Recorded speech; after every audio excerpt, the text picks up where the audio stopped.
আসসালামু আলাইকুম। কেমন আছেন সবাই? আশা করছি যে যেখানে আছেন ভালো আছেন, সুস্থ আছেন।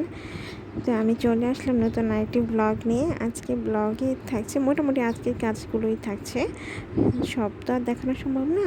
যা একটু, একটু করে আমি একটু রেকর্ড করে রাখি সেগুলোই।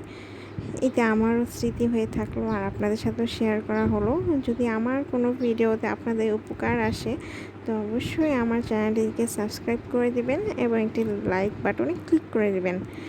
তো এখানে দেখতে পাচ্ছেন আমি সকাল সকাল উঠে কিন্তু একটা ড্রিঙ্কস খেয়ে নিয়েছি। এই ড্রিঙ্কসটা কিন্তু খালি পেটে খাওয়া খুবই ভালো শরীরের জন্য। এখানে আমি বিটরুটের পাউডার ইউজ করেছি, তারপরে চিয়া সিড ইউজ করেছি। আপনারা চাইলে এছাড়াও অন্যান্য ইউজ করতে পারেন। আপনার শরীরের জন্য যা প্রয়োজন সেই অনুযায়ী সেই ধরনের পাউডার ইউজ করতে পারেন। যেমন আমি এখানে ত্রিফলা, তারপরে সোনা পাতা বলে একটা পাউডার আছে, সেই পাউডারটা, সে ত্রিফলার পাউডারটা এগুলো অ্যাড করেছিলাম। কারণ কি আজকাল না অনেকেই আমি দেখছি যে বলছে এমনিতে ইনকাম নেই, হ্যাঁ, কিন্তু কিছু থেকে কিছু হলে কিন্তু ডক্টরের কাছে দৌড়াদৌড়ি করছে, নানান ধরনের ওষুধ খাচ্ছে। এত ওষুধের কিন্তু প্রয়োজন নেই। আগের কালে ওষুধ ছাড়া মানুষ ছিল তো, হ্যাঁ, যদিও এখন আগের দিনের সাথে তুলনা করে লাভ নেই। আগের দিনের সাথে বর্তমান অনেকটা পাল্টে গেছে, কিন্তু মানুষ এমনটা হয়ে গেছে যে এখন কিছু থেকে কিছু হলেই ওষুধ আর ওষুধ ছাড়া কিছুই বোঝে না। আসলে এতটা ওষুধ না করে অন্তত মানে প্রাথমিক অবস্থায় যতটা সম্ভব একটু বনাজি বা বিভিন্ন ধরনের হোম মেডিস এগুলো ইউজ করে বা খেয়ে যদি শরীরটাকে ভালো রাখা যায় তাহলে কিন্তু ওষুধ থেকে অনেকটাই দূরে থাকা যাবে, তাই না?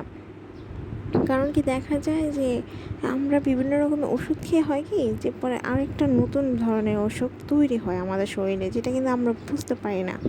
আর এদিক থেকে তো আমাদের অর্থের অপচয়, সময়ের অপচয় হচ্ছেই। একটা হসপিটালে বা ডক্টরের কাছে যাওয়া যে কত প্যারা, আমি কি বলে বুঝাবো। আমার যখন বেবি হয়েছিল আমি নর্মাল ডেলিভারি করার জন্য প্রথমে বাসায় ছিলাম। পরে দেখলাম যে শেষ মুহূর্তে না হচ্ছে না, তখন আমার হসপিটালে যেতেই হয়েছে। হ্যাঁ, যদিও আলহামদুলিল্লাহ আমার বেবি নর্মাল ডেলিভারি হয়েছে। আমার এমনি অন্য সেলাই লেগেছিলো, যদিও সেগুলো আপনাদের সাথে অন্য ভিডিওতে আমি শেয়ার করব। তো সবাই চেষ্টা করবেন যে কম বেশি একটু মেডিসিন থেকে দূরে থাকার। তো এখানে দেখতে পাচ্ছেন আমি গ্যাস দেখাচ্ছি। আসলে হয়েছে কি আমাদের এখানে লাইনে কাজ চলছিল, তো কাজ চলার কারণে এখানে আমাদের আবার গ্যাস অফ ছিল। তো কোনোভাবেই মানে কারেন্টের চুলা রান্না করতে পারতেছিলাম না, গ্যাস তো ছিলই না। তো কী করলাম, সিলিন্ডার আনতে হয়েছে। মানে কি বলবো, প্যারার উপরে প্যারা যাকে বলে। তো এখানে আমি একটু আজকে বিরিয়ানি করেছিলাম, তার জন্য বেরেস্তা টেরেস্তা করে তারপর লাস্টে চেষ্টা করেছিলাম যে বিরিয়ানি রেসিপিটা শেয়ার করব, কিন্তু আর সেটা হয়ে ওঠেনি। তো আমি জাস্ট এখানে লাস্টে বেরেস্তাটাই দিলাম, আপনাদের সাথে শেয়ার করলাম। তো কেমন লাগলো আমার ভিডিওটা জানাবেন। তো এখানে বিকালে একটু বৃষ্টি হচ্ছিল, বাহিরে বৃষ্টি বোঝা যাচ্ছে।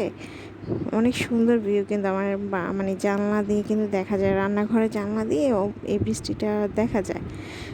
তো আমি কি করছিলাম, তো এই বৃষ্টিটা দেখছিলাম আর আমার এখানে একটু কাঁঠালের বিচি ভেজে নিচ্ছিলাম। বৃষ্টির মধ্যে কিন্তু কাঁঠালের বিচি, কুমড়োর বিচি ভাজাগুলো এগুলো কিন্তু খেতে অনেক মজা লাগে।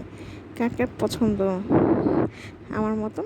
তো এরপর আমি এগুলো ভেজে টেজে, তো এরপর আমি কী করলাম, সন্ধ্যার জন্য আবার একটু লাল চা করে নিয়েছিলাম। কারণ বৃষ্টি যেহেতু, ওয়েদারটা একটু ঠান্ডা ঠান্ডা, খেতে কিন্তু ভালোই লাগবে। যদিও প্রচণ্ড গরম কয়েকদিন ছিল, এখন আলহামদুলিল্লাহ অনেক ভালো একটা বৃষ্টি হচ্ছে। মন প্রাণ যেন ঠান্ডা হয়ে গেছে। আসলে বৃষ্টি আমার কাছে অনেক ভালো লাগে, আপনাদের কাছেও নিশ্চয়ই ভালো লাগে, কারণ প্রচণ্ড গরমের মধ্যে বৃষ্টি অমৃতর মতো লাগে। তো এই তো ছিল আমার আজকের ব্লগ। তো সবাই আমার জন্য দোয়া করবেন, আমিও আপনাদের সকলের জন্য দোয়া করি। তো আজ এই পর্যন্তই, আল্লাহ হাফিজ।